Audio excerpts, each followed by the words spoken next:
balondaga 15 emyezi almost mukaaga egiyise baba kyalina okuyaayana kwabwe kuli bo bakimanyi nti gwe bawa akalulu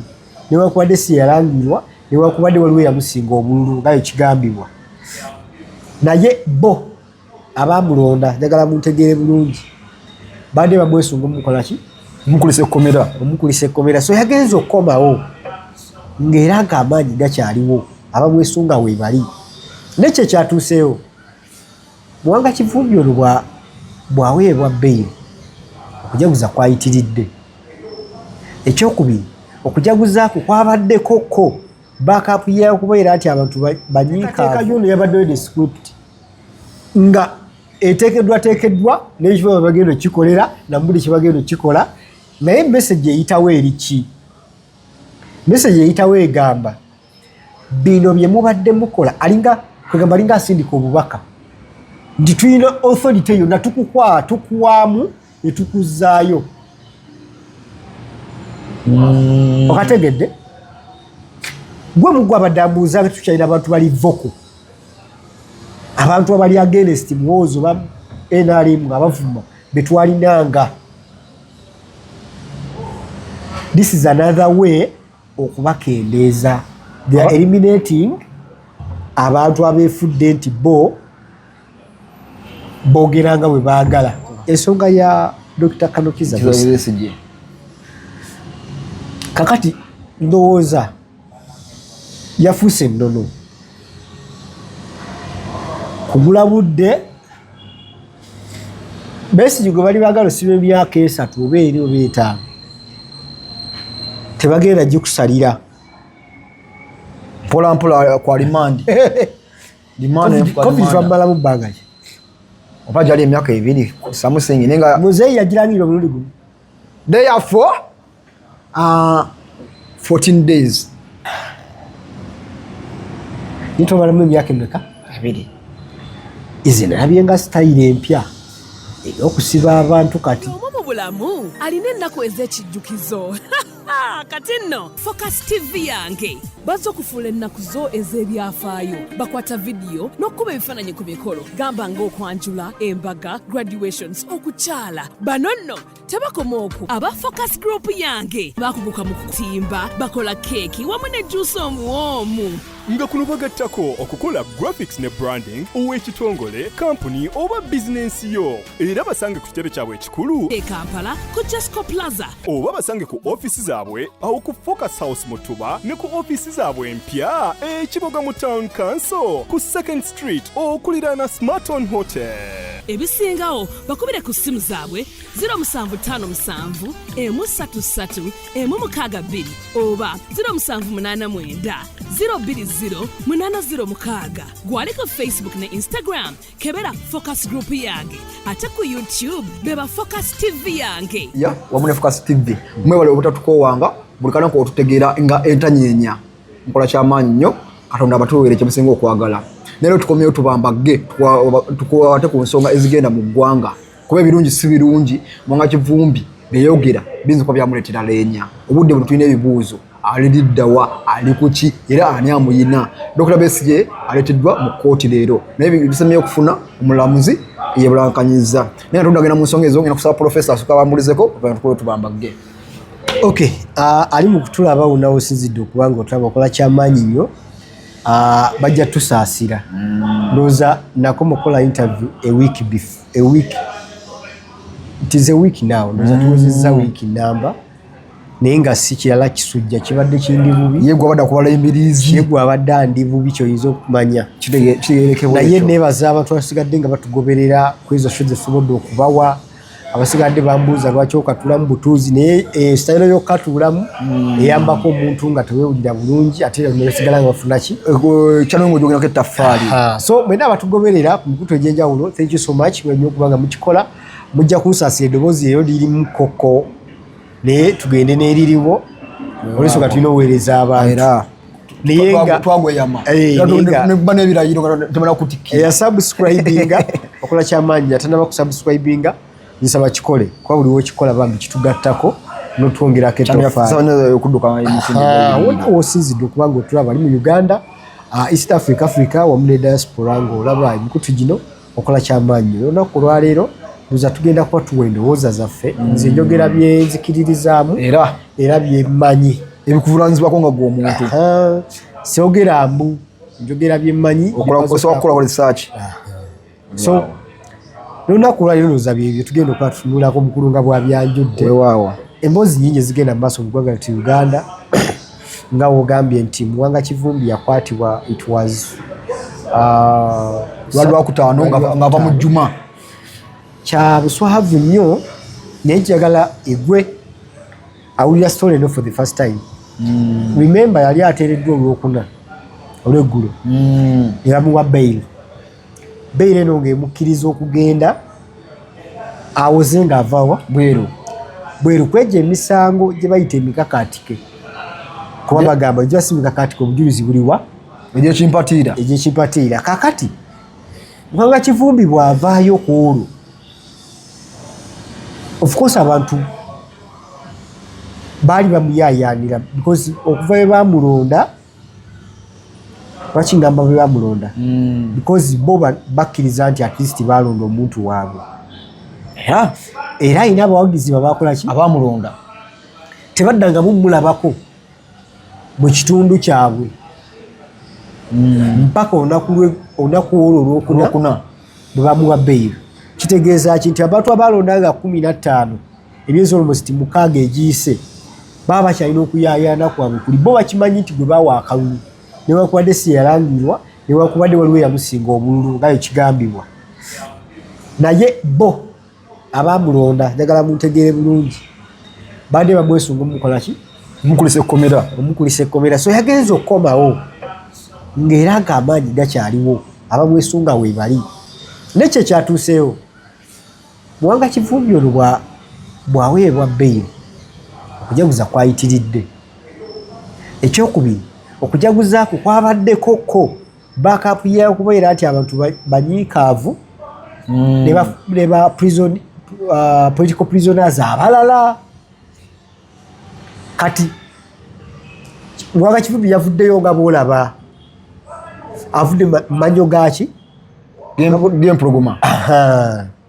kati abantu mukumwaniriza bamwaniriza with all those ebimundu bye balina ebyabana abalala kati satuvubyeyo atya oyo kasatuvubyeyo omu katugende tutandikirewo kyuma kimuwandudde so desanyo ewalabye yayitiridde musajja wattu naye kyeyakoze okutandikira we yakoma nakuba okutandikira we yakoma n'akomerera be yakomerera naye ekyembi kye yakoze nti abantu be yabadde akomeddewo nabo okuba bakyusaamu duli balinga bakuwolinga kuno tebakuwolinze yagenza okubawo okuva mu ekitali ebintu byakyuseemu ng'abantu baagala abantu be baali bajjonkera bakozesa bikolwa awo wenyini gavumenti kati obudde buno efugwa abantu babiri nali nkyogerako era mabega kwali tukirize tugande gavumenti saawa zino erimu omukulembeze nga leader President Museveni nemubaamu Katikkiro yakola ngani kabaka w'obweru kati kitwale bwotyo Ssaabasajja Kabaka gyali mu lubiri naye waliwo waawa ow'obweru ye Piero Yu yeri ku ground nenga ino obuyinza bungi ate era bino ebikolebwa biri mu kwongera kusiga mu bannansi mitima gyabwe bamanyire bategeere nti ekiddako si muntu kati ebintu ebikolebwa jeno nambeemu abimanyi naye wali obaddeko ewaka nga taata okuze abaana nga newo baboggolera tebakyenyeenya ng'ogayegaye omutabani n'akomawo okuva gy'avudde n'ajja n'agogola awaka omuti guno gutebebwe olusawe tetukyalwagalawo kati taata gy'oli eri ebbali oddeyo n'ozigaliko n'osekera mu kikondoolo ojja abaana bagamba batemu omuti ogwo olugero lw'omwana oluviirayoko nogooza dde akubire mu mano byebya kaakati essaawa zino omukulu kyakola manyi nti omukulu gy'ali eri mukama we oba muzeeyi we asekera mu kikondo agamba yes Ebulon tubadde mu nsi ng'ebintu ebikolebwa bingi nnyo naye ng'ate ababikola tebakyatya kusongebwamu lunywe tebakyatya kibonerezo mukulu bye basuubizanga nina muzeeyi wange waliwo emyaka gye yatuuka nga ne bwabugambi ngenda kukuba kimala okubonereza ngenda kukola ki kukuba niwakutunula butunuuzi kati olwo egi weetuuka nga bya bulijjo gavumenti ebadde etuuse mu eri essanga baminisita bakola byabwe kati ono omwana yazze naye yazze singa akuuma ennono eyo n'asigala ng'akola muzeeyi byabadde byatuuse nga amanyidde nti bya bulijjo ng'ate bikubaganya era bivumaganya gavumenti so muwanga kivumbi okuyoolebwa njagala tulabe script bwe yali akwatibwa ku lunaku olwokutaano musanattuku sikyo oguli mulirayo abantu abalala bawambiddwa nga tuli mu banoonya naye nga mu kuwambibwa kwabwe TV z'amawulire amawulire gaaliwo TV weziri biki ne bakikola in broad daylight nga buli muntu alaba era n'atwalibwa oba kyali kigenderere basooke bamuyimbule basimulule bana abaana abakwatibwako oluvannyuma ye babudde bamukwate kati olinga ali mu kunengera kikyendeezaako okulaga omuntu wano gwatugoberera lwaki ngamba nti kyali bwe kiti this was a planned thing ekyakolebwa whereby in a broad light singa footage eyalagibwa yali wakasimu nandigambye kino nno tekyabadde kiraka kyazze nga si kyeteekereteekere ko tewali mu kibuga yali eri waffe mpigi kukulawo but twalabye footage owa cameras TV nga zirina footage omukwato omuteeketeeke obulungi oba ne TV yali mu lukuzi ebibuzo naba biyitirivu awo kaakati kikyembadengezaako kugamba nti bw'otunuulira abasajja ababanjiddwa ani ono yakafiirwa mukyala we ne taata we waiswa va ku waiswa waliwo oli omulala kibalama yafiirwa ekituufu kibalama olaba okufulegi ng'akwatibwa kati enteekateeka y'ono yabaddeyo the script nga eteekeddwa n'ekiba bagenda okikolera nambuli kyebagenda okikola naye message eyitawo eri ki message eyitawo egamba bino bye mubadde mukola alinga kwegamba alinga asindika obubaka nti tulina authority yonna tukuwaamu ne tukuzaayo okategedde gwe mugwe abadambuuza tukyalina abantu bali voko abantu abali against muwoozo ba NRM nga bavuma betwalinanga this is another way okubakendeeza they are eliminating abantu abeefudde nti boogeranga bwe baagala kati eggwanga tekyatambula ku demokrasiya abeerawo naye demokrasiya atuuka ng'alina byajja okukyamya kati mu ngeri y'okugolola nga balina obbalaga nti wadde bakuwadde ebbeeyi tukusobola okukola ki okukima ko twagalira okukiba we tukwagalira tukuzaayo ne watabawo kiba kati gwe kikuleka wazambale blessing simanya zene ku TV yabadde akola kantu ka bajaguza emyaka 18 ako kakolebwa nene ne wadda si kibi omukulembeze yabagamba politics si mulimu naye ne wadda si kibi olwa business schedule ebeera eri bayinza obutagatta kasigala eri mu parliament aweereza abantu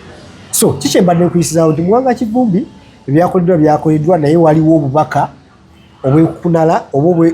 obukusike wadde buyisibwawo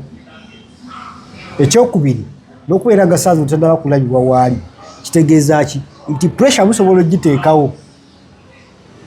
opposition nga bwagala naye bamaze okubalaga nti bo basobola okukola ekyenkomererero ekiba bekuusa ku lugendo lw'Abaganda ebikolwa by'enkugu tebitaka munya nsobola kitolaba omubaka tebannamulaga naye nga nkugambye mu kukwatibwa beeraga ne kutitataliyo ate wamulabyeyo nero biralamuko yes bakulaga tumulina naye okwongera okuba kuliyetinga mu fiya eri kira kyebakola ku Matembe tetujja namwe balaga waali mukole kyemukola ki kyemwagala so kaakati gavumenti yengeri gyekolamu ebintu byayo naye siri mu praisinga oba siri mu kujaguza olw'ebikola ebikolebwa kuba bikyamu naye kyensaba olaba minisita Balamu nina Mbeere batabala district bali mukikola mu kamera mu ngeri endala balina message gye basindika nti we mbambadde budaadiri ow'ekisolo naye kola ki wetereeza enjija kyekintu gavumenti yaffe kyebadde ebulamu people we are yearning for service delivery ekyo nyongera buli wezijja ku mukulu wano okikujjukiza omuntu gwe babuuza ssente mmeka z'obadde ofuna mu budget okoze luguudo kiraki oluguudo liko mbalamu oba nedda nga tosobola binnyonnyola bye bintu abantu bye baagala okulabako omuntu asasula omusolo gwe naye ng'alaba gyekola ki tegulaze however baki bakikolera mu kamera naye nze mbadde nsaba kigende mu maaso olw'ensonga kigenda tuyambako abantu okuzza service mu bantu ekyokubiri gavumenti webanga etulebye mu bigambo etulebye mu kalulu etulebye mu ki tukkirize tugende neyo eriwo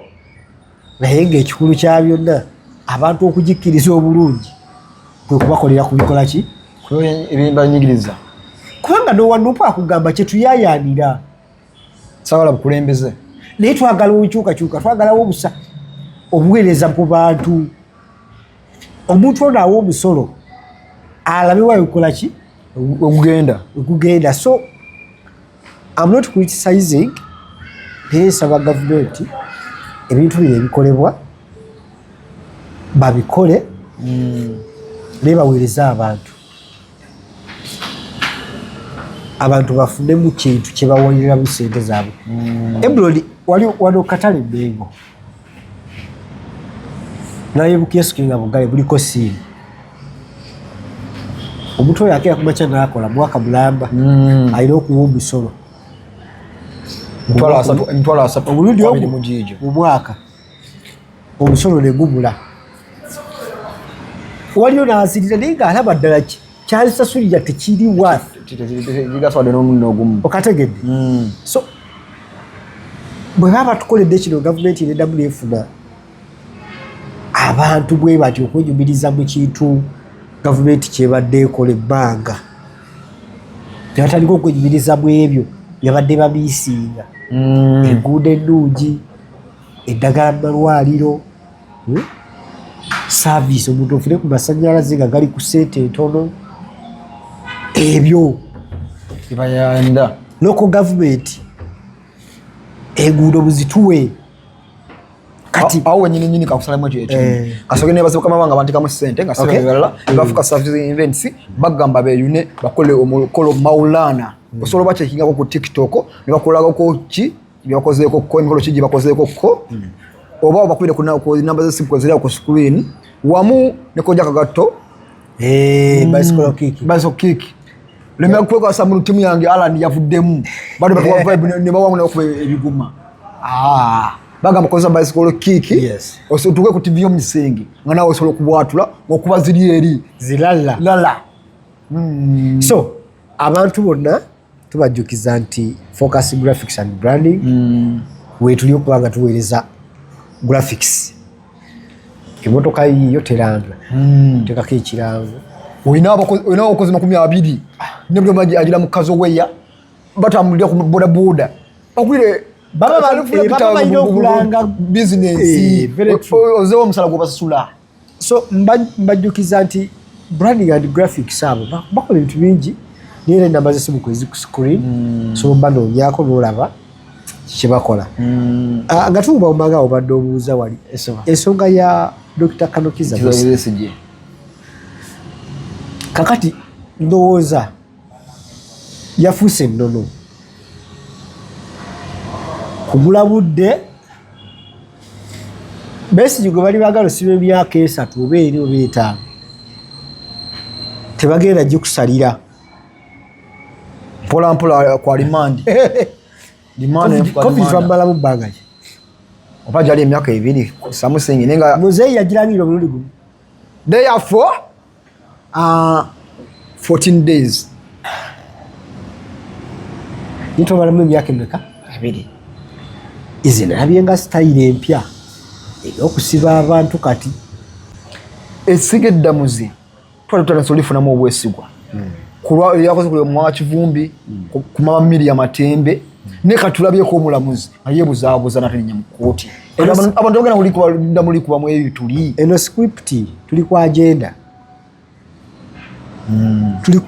nga bwe nagamba nti nze ne omwalowooza n'ababaka be twafuna mulimu we baatuka ne bagamba tubalansinge kawo tusuulewokko kakati nayina munnamateeka wenyini nga yakugamba nabo benyini ng'abantu tebakyetengerera kintu kyabasukkako kyabava mu 5 kakati badde kugamba ki nti ebbeiro ye Uganda wano yatuuse ng'esalawo ekiseera kibaagala okusiba bwe tuba twagala kusiba myaka 3 tetujja gitetyemula mulundi gumu nti myaka 3 Besigye katujje nga tukubwaki mwezi mugumu kitundu wiki 2 komawo ojja komawo nga nnaku zibwezi iti komawo mugwokubiri ojja komawo mugwokusatu kati gwe kodi ozitegedde okalakate emyaka gyegyo abantu bakwerabira n'okwerabira awo tukuwa ebbeeyi kuba kati Dr. Besigye ali emyaka 2 kitundu ndowooza so this is how politics bwatuzannya kati bail yafuuse engeri endala y'okusiba tulina aba foot soldiers abaasibwa 2021 nga Machete nga tebanaba balangirira misango ki gye bazza bakyali kwa limanda bakwongezaayoko mujja kudda oli musibe teriiyo njawulo eriwo alinda bail n'oli gwe baasalira ye abaffe bapulida batanise okutya emisango gy'ebyobufuzi kuba buli bwe kati wendaba kanso muyizi bapulida bala babulidde luddawa batiririra eddala ati kati gambye batuuka ne bano bakoowa ebintu ne bibatama so Uganda tulina kwesabira naye nkugambye bwe bakwata kati engeri yokka ey'okulangirira ebbanga lye bagenda okusiba it is through bail application okubeewo nga 3 gavumenti etweseegama omusango gugyemu enta mukomewo nga 10 abakusiba emyaka gye 5 ne bagugyamu enta so singa bakatityemula lulimu walibadde mukyamuka nnyo kati yensiba endala gye ndabye nze njogera ku observation zange yensiba endala gye ndabye eri mu ggwanga lyattu Uganda otherwise ebyange ndowooza byebyo weewaawo togenda kusikawo nnyo nyaawo mbadde balafe balungi nnyo okusinza eje twatandikidde mpaka wano tuli naye tubasaba temujjanga okwo mwongere okusabinga mugiraikinge mukometinge obulako buno busobola okutuuka gye bulina okutuuka nga bulijjo nsigadde nga Eblon Brian ambasada w'ebinyumirwa ebyononese I sign out. Bye bye. Kusubscribinga ku Focus TV bingi